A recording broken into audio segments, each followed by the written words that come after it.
Let's do some drywall. Alright, so we're going to be doing both sides of this wall. Looks like their water softener leaked, so they had to cut out the sheetrock. Looks like they did some new plumbing. So we're going to do this side first, get a sheetrock in, and then we're going to go inside the house. Looks like we have to mask off the carpet, put some insulation in here, sheetrock both sides, and it looks like a knockdown texture. So today's process, I want to get it sheetrocked, insulation, sheetrocked, tape, and first coated. Then I'm going to come back tomorrow, since it's already middle day, and do the second coat and then do the spray texture. But let's get to work here. I'm going to take the measurements here. I'm going to just throw the sheetrock in here, then I'm going to go inside and concentrate on the inside stuff.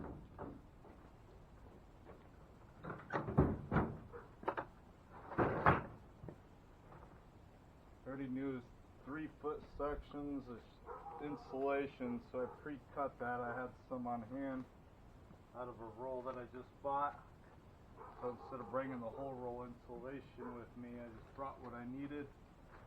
Keep it easy.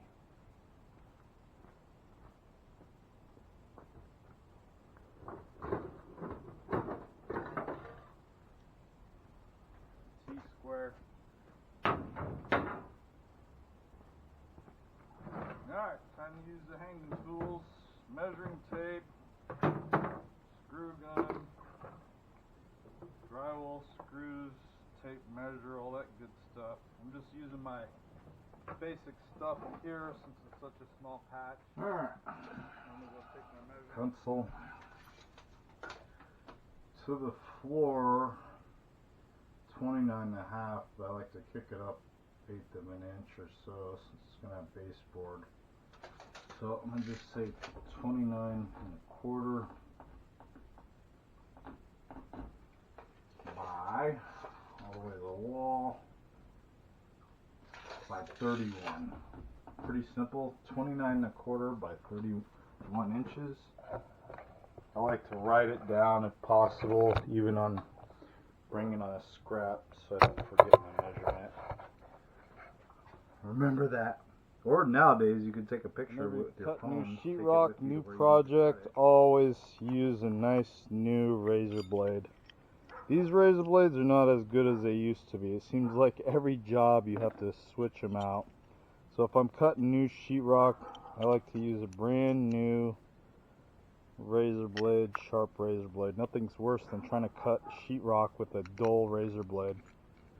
They used to last all day long, but it seems like you have to switch them out a whole lot now. Alright, I got my T-square. See, since I already switched this out, I already forgot my numbers. So that's why I took a picture of it.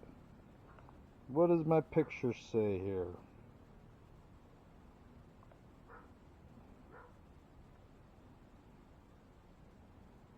Aha!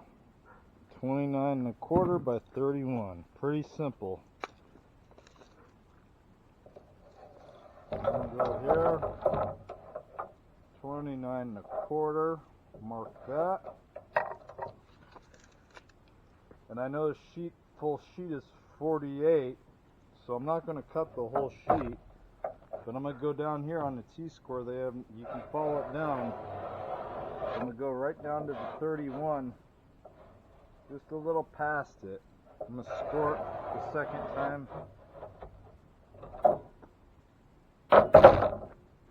You can mark it down here. You can use a razor blade over here again. I'm going to use a T-square here again.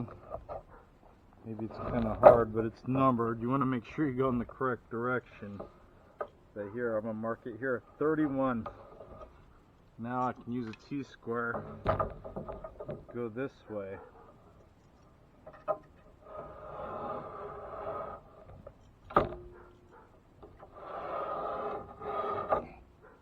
Keep it simple.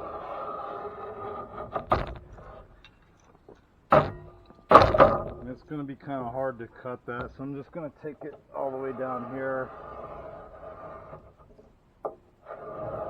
And then I use only that section of sheetrock, and then I have that other bottom section for something else. This sheetrock, once you score it, pretty easy, it just snaps.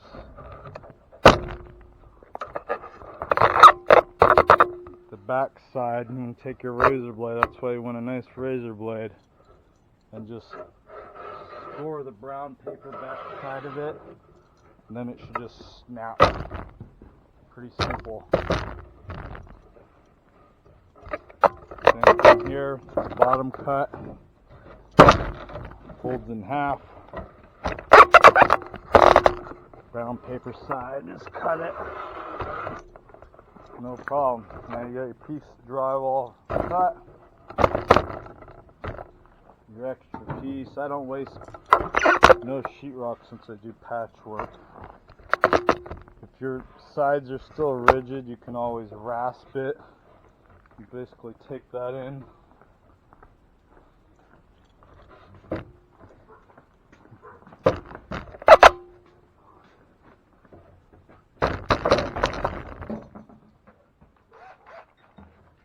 To mark the studs, I just use a screw, tighten up. Got one here. This one's going to be kind of tight working on this water softener, so. There's no framing here. You can cut it back to the next stud, but there's enough lip there that I'm going to put some backing wood here. These work some great. 1x2s. If you have a whole piece, you can do a whole thing, but I keep these patches. There's a pipe right here, so.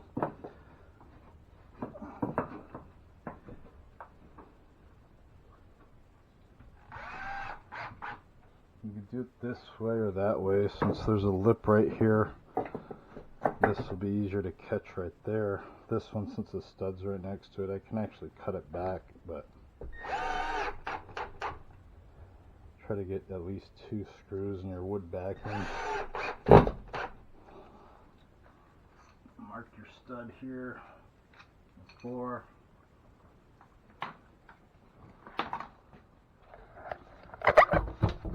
Recess part of the drywall, do not put it against your cut edge. Cut edge against cut edge. Recess, don't put it against the angle.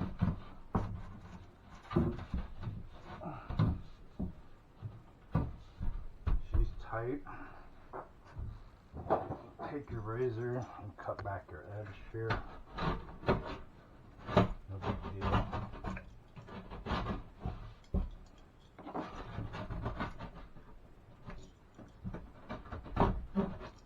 Look at that.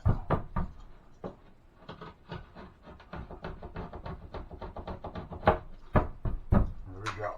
Put plenty of screws in it. Remember your wood backing here. Definitely your base area.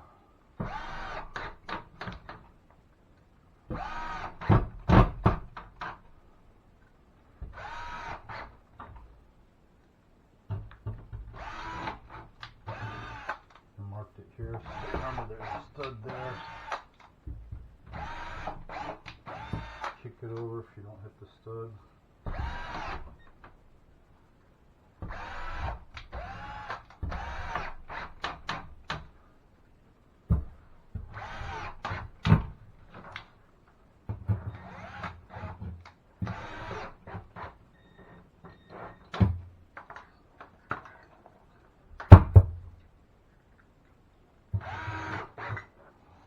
Cleaning your base. Footer wood.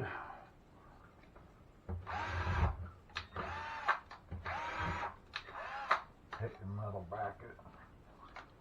This one's going to be tight, get behind the water heater, but we'll try to fit in here as best as possible.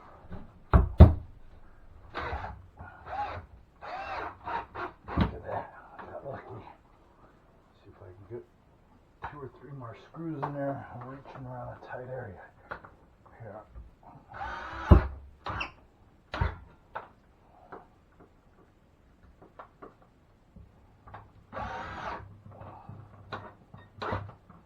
Alright.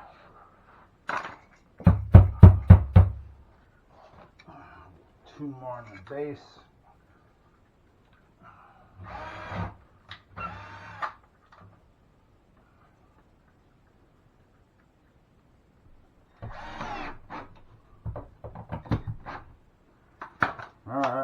That's good. Let's get all your screws in. Screw your area.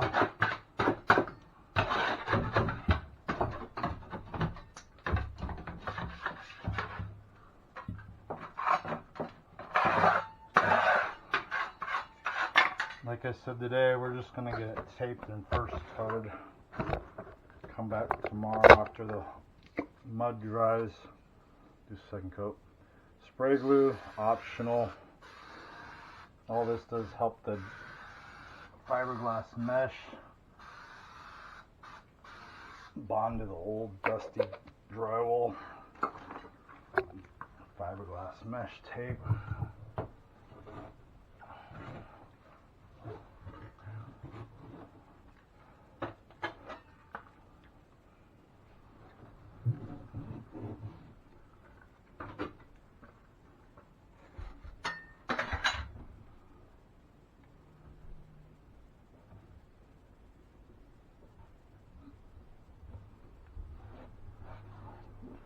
Alright, tight spot, tight spot.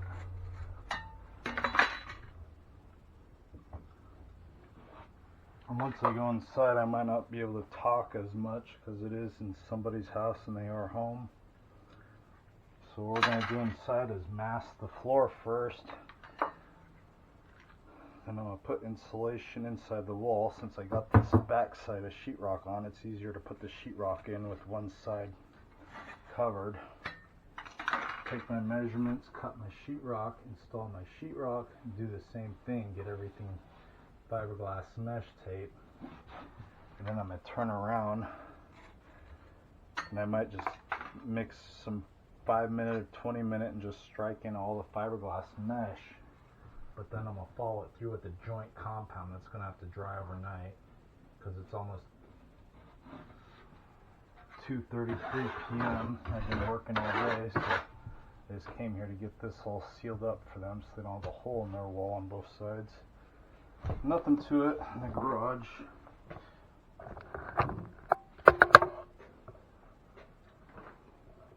Spray texture will be fun because I'll have to mask the floor and mask off this a little bit. But today's the easy part, just getting it all sheetrocked, tape coated, and let it dry overnight. But yeah, let's go inside.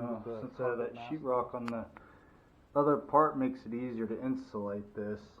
But we have carpet here, some mask off the baseboard a little bit, put some plastic over here. Same thing here, I'm going to put some backing on this side, some backing on this side. This is a laminated wall, only inch thick. You can put styrofoam insulation on there, but we're not going to worry about it. So I brought 3 pieces insulation here, there's more than enough. So we're just going to stuff it up there, get it insulated, and then sheetrock and get it all taped and first coated. But first things first, since we are dealing with carpet, let's get some plastic on it.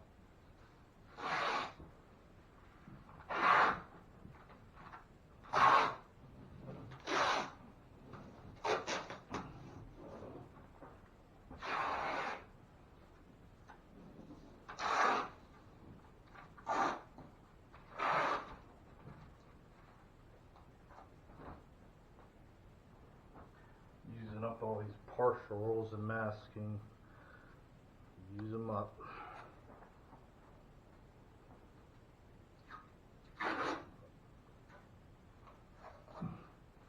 Alright, tapes down. If you don't have plastic, I know plastic rolls are expensive. You can put down tarp, newspaper, cardboard, whatever you got. Just, you don't want to make a mess of the carpet if you can help it. Flooring, even if you are replacing it, just keep it clean. Drywall mud is messy. Let's tack it down to my tape that I put down.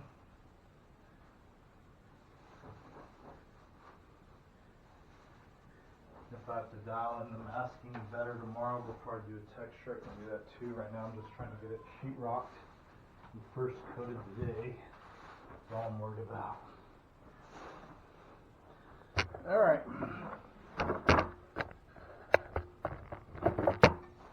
2x1s, fiberglass screw gun. I like to mark all my studs. Easy way to mark your studs apart, just put screws on your outside sheetrock and the studs. This tightens up the old sheetrock.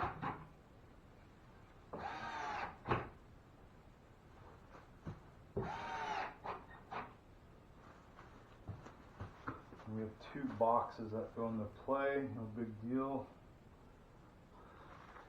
I'll have to go back outside and get some more backing. It's a tight space here, so I always do a cheater screw inside the wood. That basically so I can hold the wood and get it inside the wall. Get it. Top part's important. Since there's no wood on top, you of course got the base area. But this gives it a nice, now I can hold that cheater screw, get screws in the outside sheetrock to tighten up the backing. At least 2 screws, 3 screws, make it nice and tight. Now I can back up, put a screw in the base area.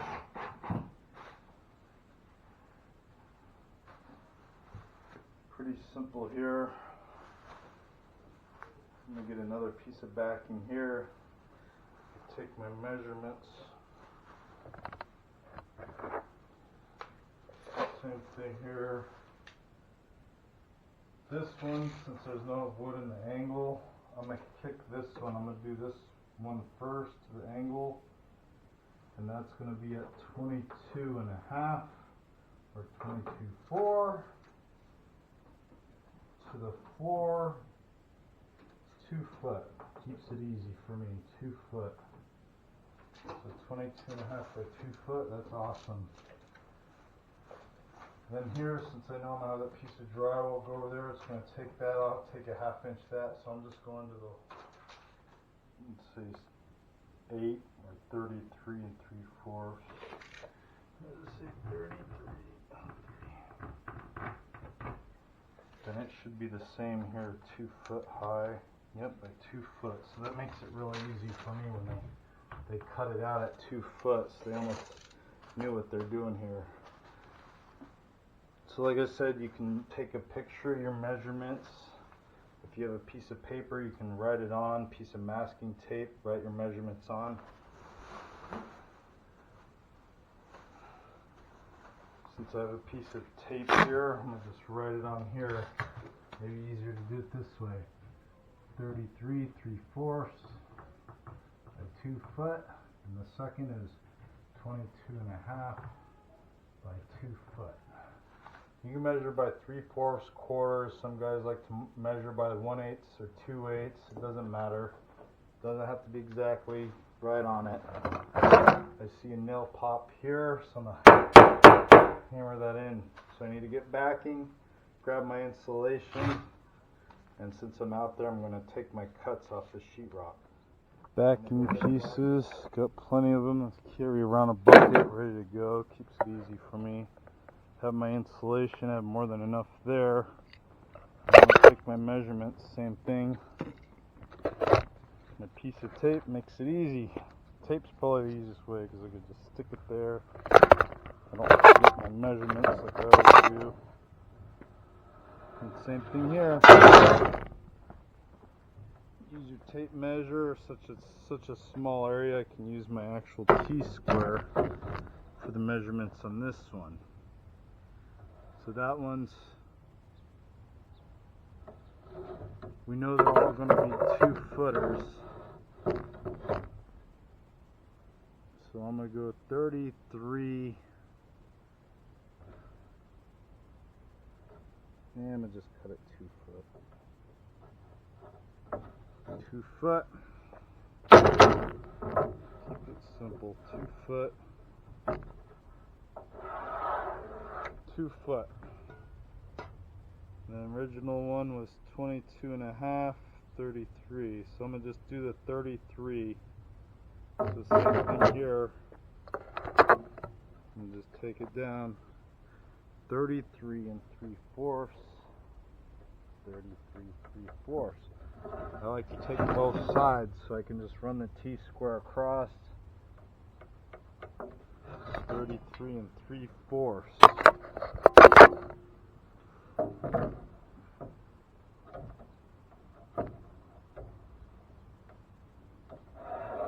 Okay, so this is patch number 1. Scratch that off. Next one's easy because it's only 22 1/4 by 2 foot.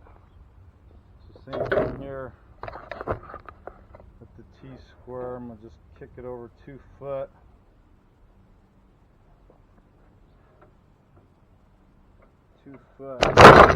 Whoa. 2 foot. 2 foot.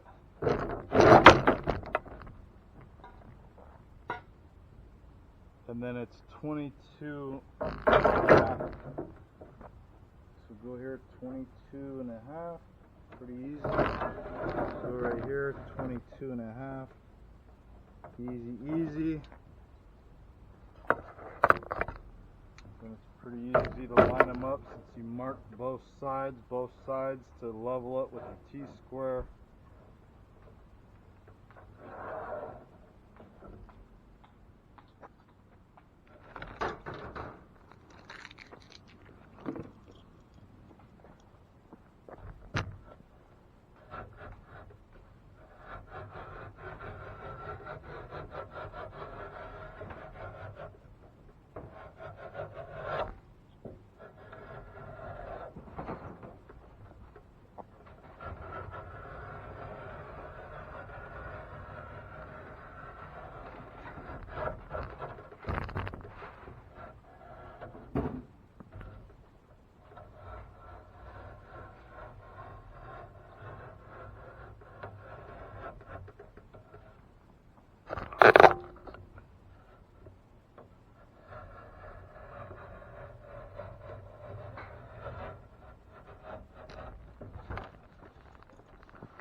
Alright, these are going to be very tight to get in, so I'll put a cheater screw in there just to get it in there. Yeah, really tight. There we go. That's why I like these 1x1s to have them. These are real tight.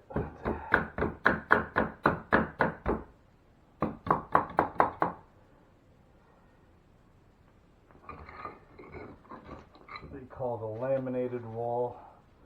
They just do these 1x2s or 1x1s over framing, or not over framing, over block walls to sheetrock it.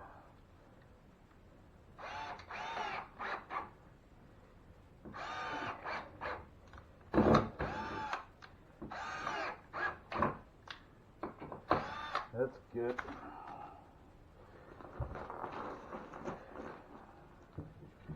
Smaller piece of sheetrock.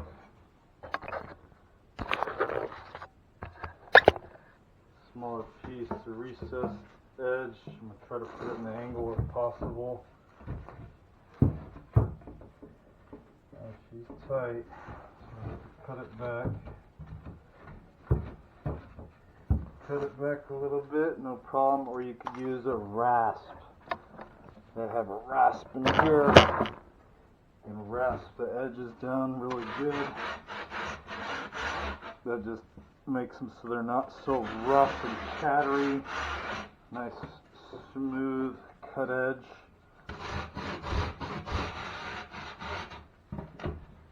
If it still doesn't fit, then you're going to have to razor blade the side down. I can see why it's tight over here. Carpet, there's like a nail popping out. I have a mask on because I'm going to be insulating here in a minute. I don't like to insulate without a mask. Alright, so it's tight because of that bracket. There and there. So just take your razor blade wherever it's tight, just cut it down. There. Remember how I said I don't want the factory edge?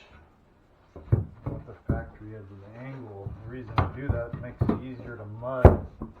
Everybody thinks it's easier to just make a deep edge if you have the factory edge against the cut drywall. I like to do recess recessed edge with recessed edge only. Cut edge with cut edge. Just makes it easier to mud.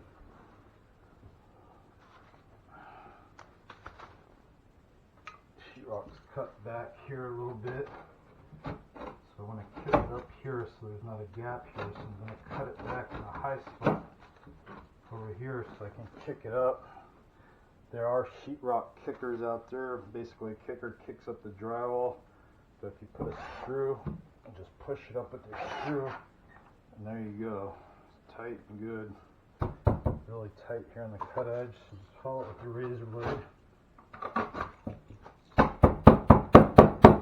Nice and tight. Go ahead and add a bunch of screws.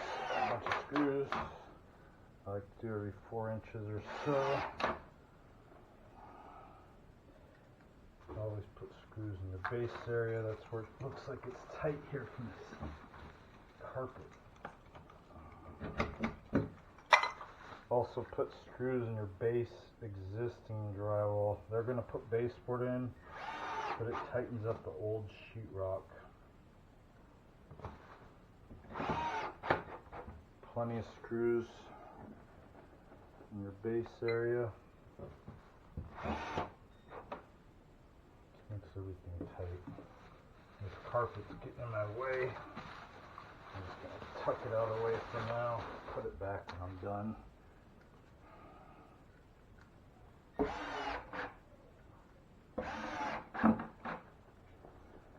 Tighten it up.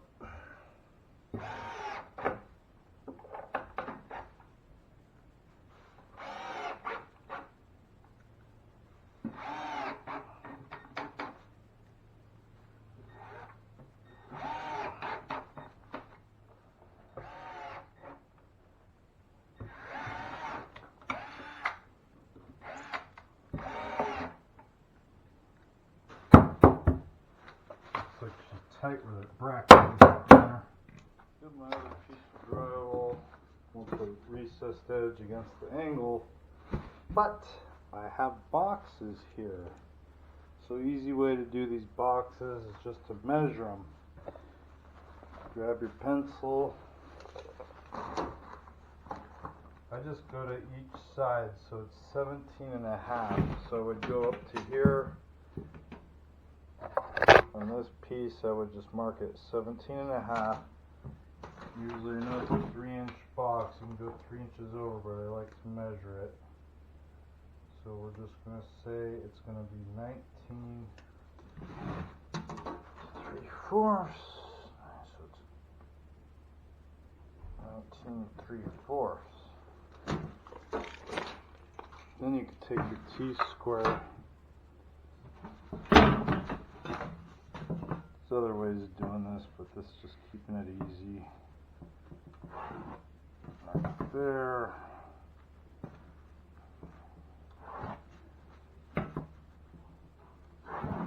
Gives you the idea where the box is going to lay.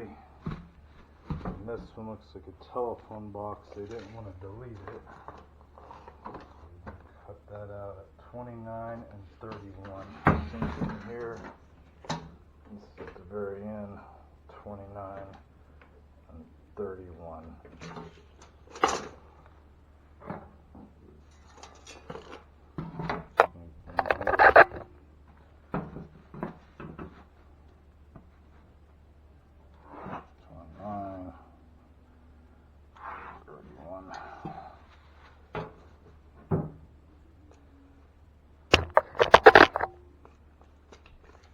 Go to the top here. It's, I would just say 7 and 11. Get over here. 7, 11. Pretty simple. So use a straight edge. And cut out that box. And I'm pretty sure this one's going to be the same, 7 and 11, but we're going to double check.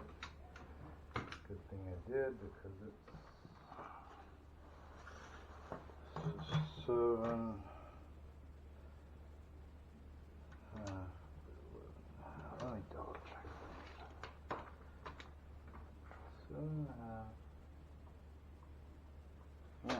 7.5 by 11.5, straight edge again.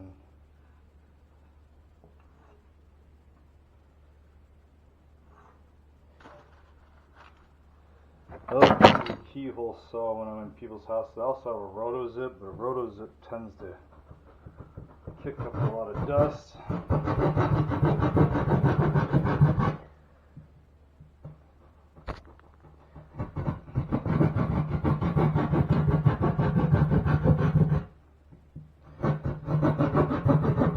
And if your gaps in your cuts, don't worry about it. You can always tape it. Even the best hangers are not the best. You get a precise cut, you're really good with the roto-zip.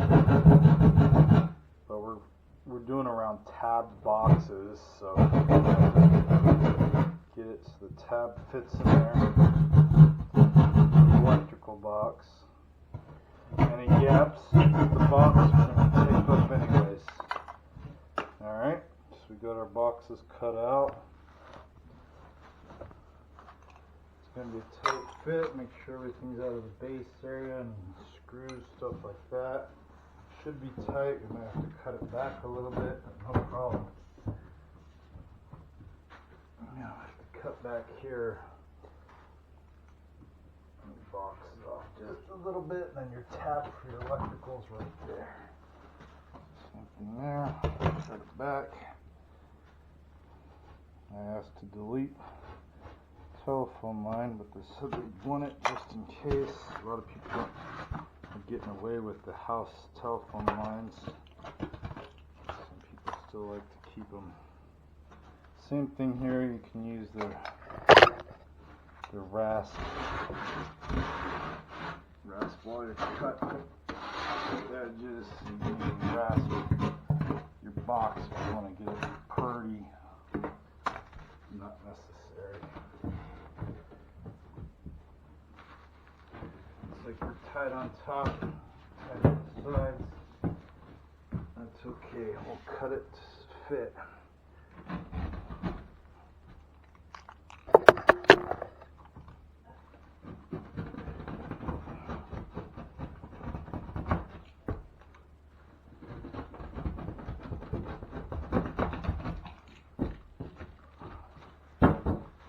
Alright, put on the base. Nice and tight. I got the tab for the electrical box in my way still, so I got a cut notch to put the tab.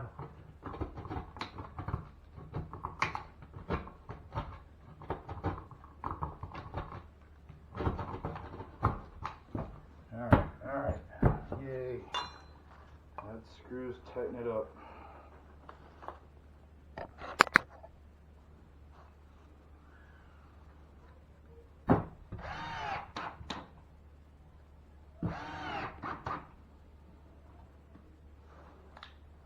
Electrical tabs too, these boxes I like to back them out a little bit because I like to get tape behind the tabs.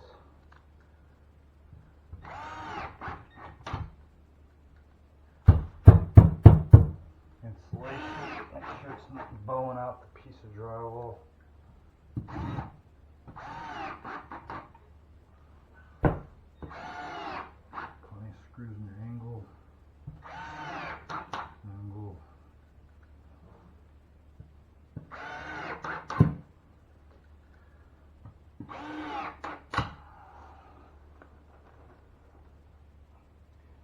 Like I said on this, we're just gonna basically fiberglass mesh it, and then I might strike it in with 5 minutes, strike in the fiberglass mesh with 5 minutes, kind of like a pre-fill, and then I'm just gonna use a joint compound because it's later in the day. It's past 3 p.m. I've been working since 6 a.m.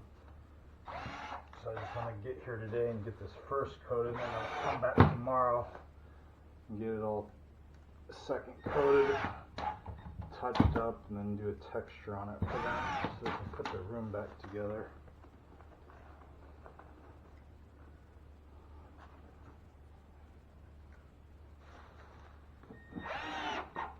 Plenty of screws in the base area to make it nice and tight.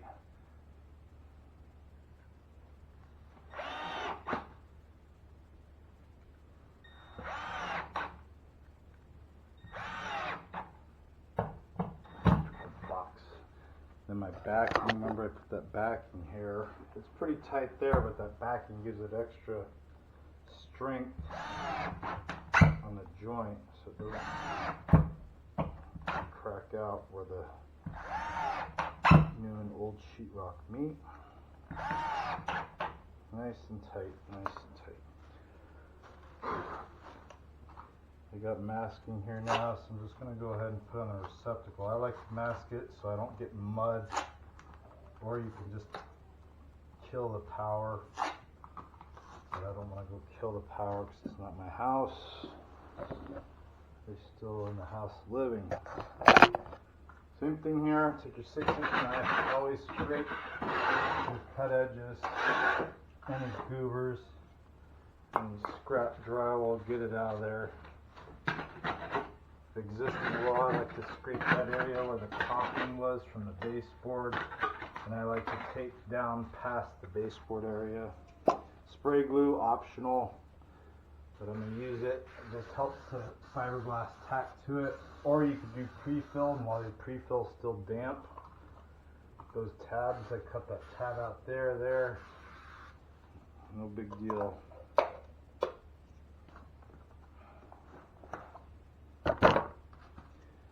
Fiberglass mesh.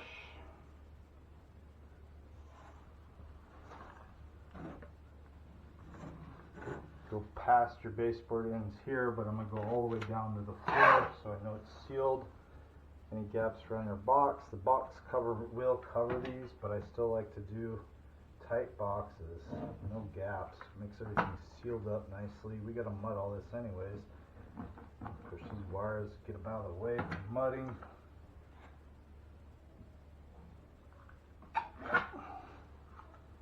Tabs for electrical, I like to just do where the tab can rest on top of the tape instead of be in the wall. That's why they usually do the electrical after the sheetrock.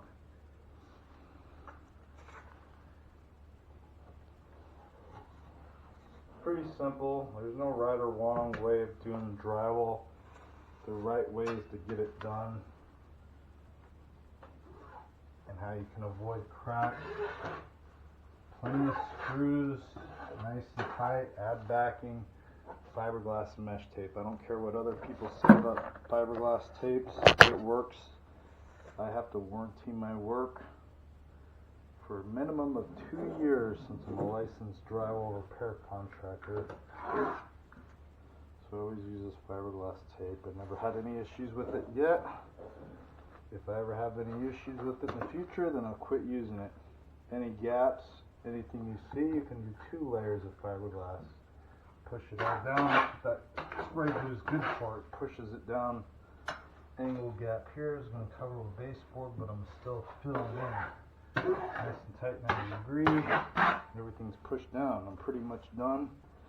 So now I'm going to go mix some 5-minute. I'm going to put all my hanging tools away. I no longer need the nail puller, screws, razor blade. Remember I said after that razor blade's already worn out. I just did a few cuts with it and it's already dull, so I'm just going to go ahead and switch this out so it's ready for my next job.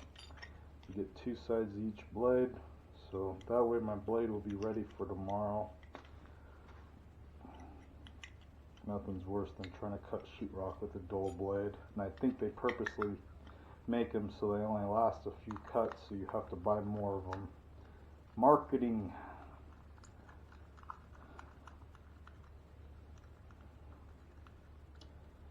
I like to put all my stuff away and basically have myself set up for tomorrow. Easy enough. And a 5-minute. I'm just going to do a tight first coat on it. But we're just pushing the mud inside the tape seam. Pushing down to get the mud in there. It's kind of like a pre-fill.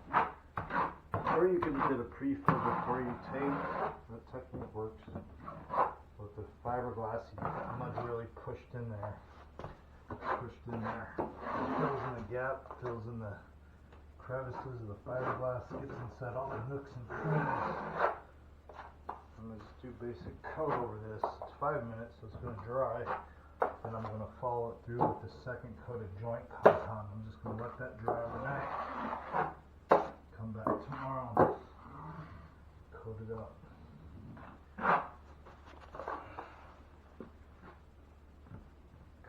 past your base area, you know the base is going to go right there, and you take it below.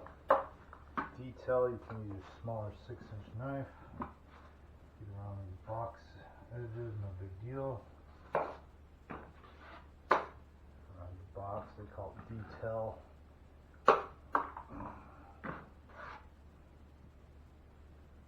After 5 minutes, we're going to slick it out too before we do the second coat with regular angle. Get it pushed in nicely. I like to follow it there with my 6-inch knife and do a nice 90-degree angle both sides. You can pull the other angle side too, or you can pick it sideways, whatever you want to do. Just doing a first coat, no big deal. And then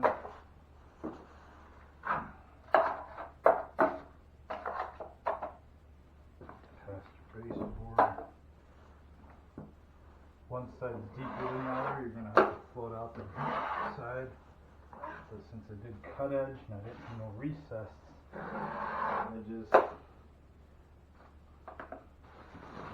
carpet should go that way. Get down all the way down to the base area.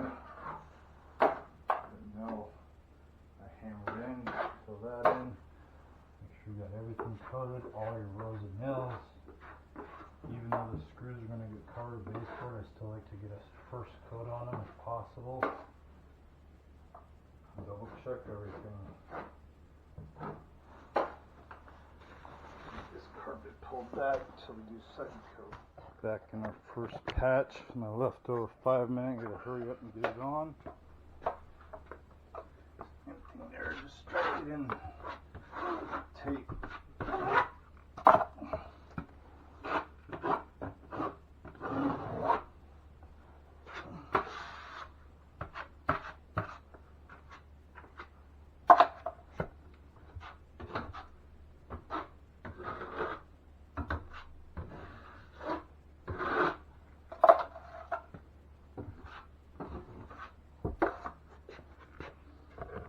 Alright, now I get to fight inside the water softener. Yay! Any gaps by pipes, I like to fill them in. It's easier to fill them in now. The hot mud, so it sets up really strong. We just doing flat tape against the brick wall. The other wall's a brick wall. The lighting here ain't the best because I'm in the corner of the garage. This hot mud's not necessarily has to be done, but I'm here and I know it gets inside everything and gets to drying. So when I come back tomorrow, I know my first coat's going to be really dry and strong. My first coat is really the hot mud, but my next coat's going to be joint compound.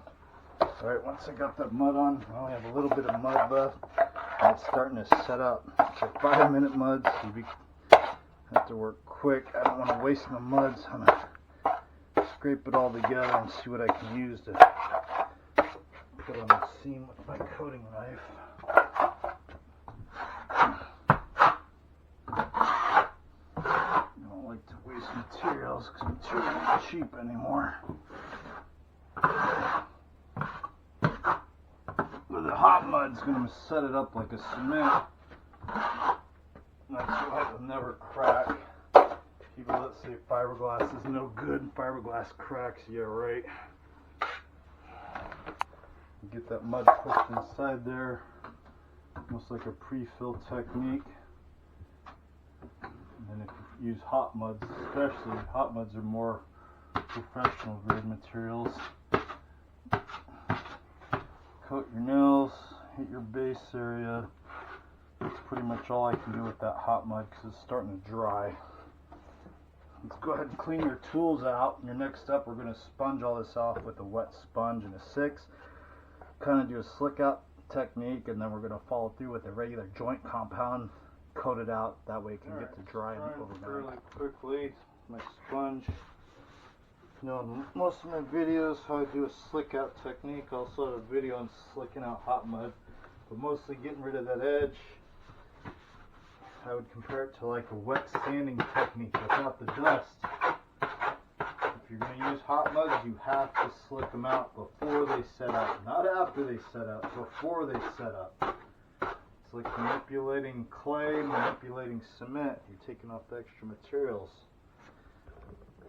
Nothing to it. Around the pipes, you can even take the extra mud like here so you don't waste it and go around these pipes. Get inside the wall area real tight. That's flat taped against the brick wall. Nothing to it around the pipes. Anything needs to be.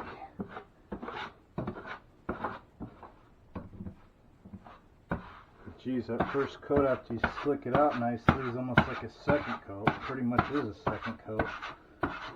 So finishing it off with the joint compound would be almost like a third coat. Any edges around the mud edges, I like to get rid of those while it's damp. But that one's pretty much ready. Let's go inside, sponge all that off. Keep your knife clean. Sponge clean. Keep a bucket, water bucket with you to keep your sponge and knife clean.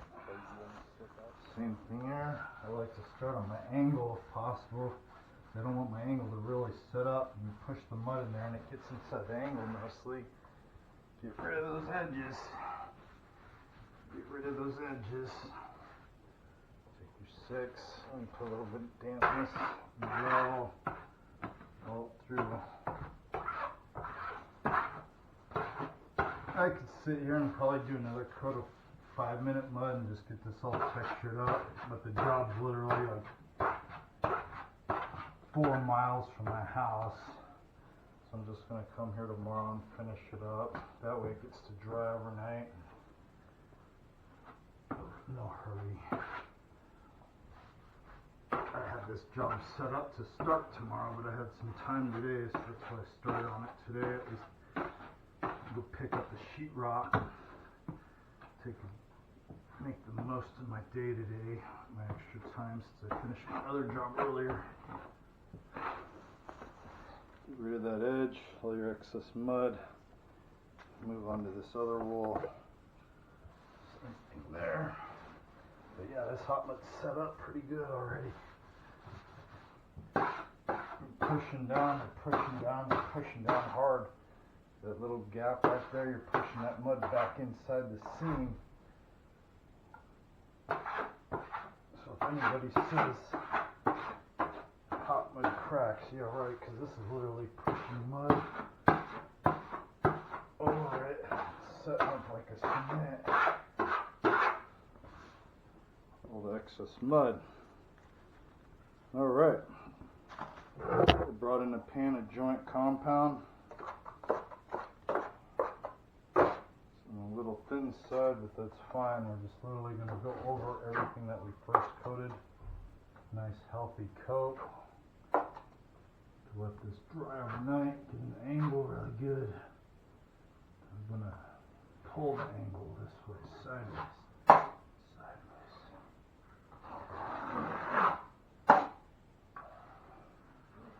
Cut your joint.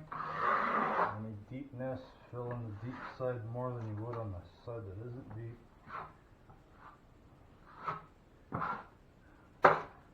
Get a good hot mud coat, or regular next coat can be almost like a skim coat. Go past your work. Joint compounds are always nice to work with because they make everything smooth and perfect. Little goober there, get that goober out of the existing walls, pulling the leaving chatter. My boxes, pull your boxes nice and tight. I like nice tight sealed boxes. Nails, go ahead and just coat them again using base nails so everything's just sealed up, clean. They might put on base coat later, but they might not get to it for a year from now, so at least everything's coated. Finish off this wall.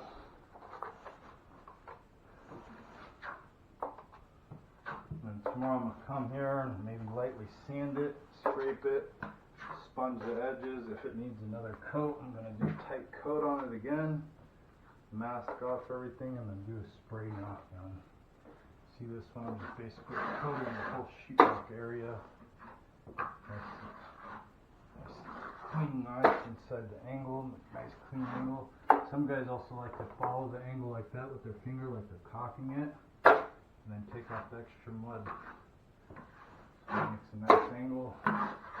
And the lap marks, get them out of there. Beauty with joint compounds, if you make a mistake, you can sand them away the next day. So don't be afraid to use joint compounds. Pretty much coated. Feather that edge a little more. Looks good, huh? A little scrap, you can vacuum up all your debris.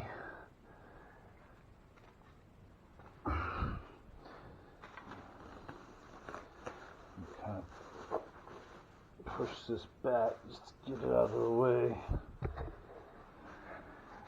But that's pretty much it for in here. We're going to go outside and second coat all that, put our tools away, let the homeowner